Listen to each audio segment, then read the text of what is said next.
Evidence-based prosecution. What is it, and how can it help us in the work that we do to protect victims and hold offenders of gender-based violence crimes accountable?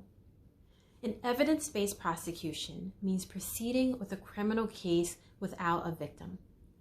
This approach can affect the way that law enforcement gathers evidence to prove that 1, they have probable cause for an arrest, and 2, that they can prove their case beyond a reasonable doubt, even without a victim testifying.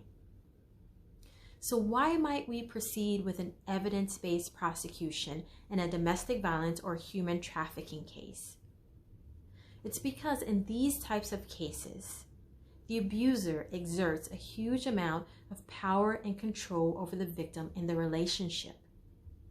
And that power dynamic often leads the victim to recant, which means that after there is law enforcement involvement, the victim may minimize the incident, deny it happened, blame themselves, and may ultimately become reluctant to proceed with the criminal prosecution. Just to give you an idea of how often recantation happens, some organizations have concluded that it occurs in 80% of domestic violence cases. So what should we do when we no longer have a victim? Should we automatically decide not to proceed with the criminal case? Absolutely not. While law enforcement must always be balancing victim safety and offender accountability, we also have to make sure that we understand that dismissing the case does not mean that the offender will stop harming the victim. And part of balancing that equation often means considering children who may be in the household or extended family members who have witnessed the violence. So what type of evidence would we have to prove our case beyond a reasonable doubt without a testifying victim?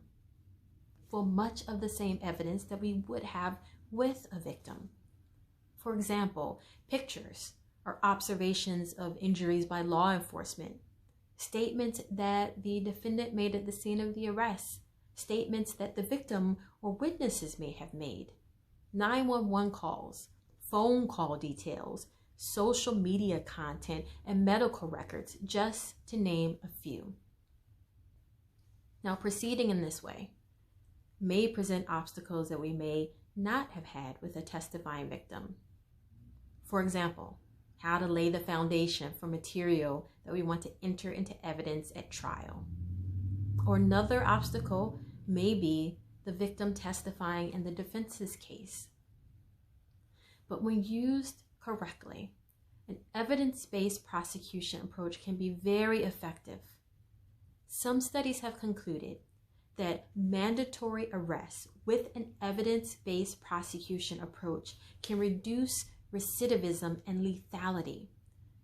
So this is an approach that can help us better protect victims. Now, there are ethical and safety considerations when deciding whether to proceed in this way. So let's start having that conversation. To learn more about evidence-based prosecutions, please visit the Contact Me page at velezconsultingllc.com. Thank you.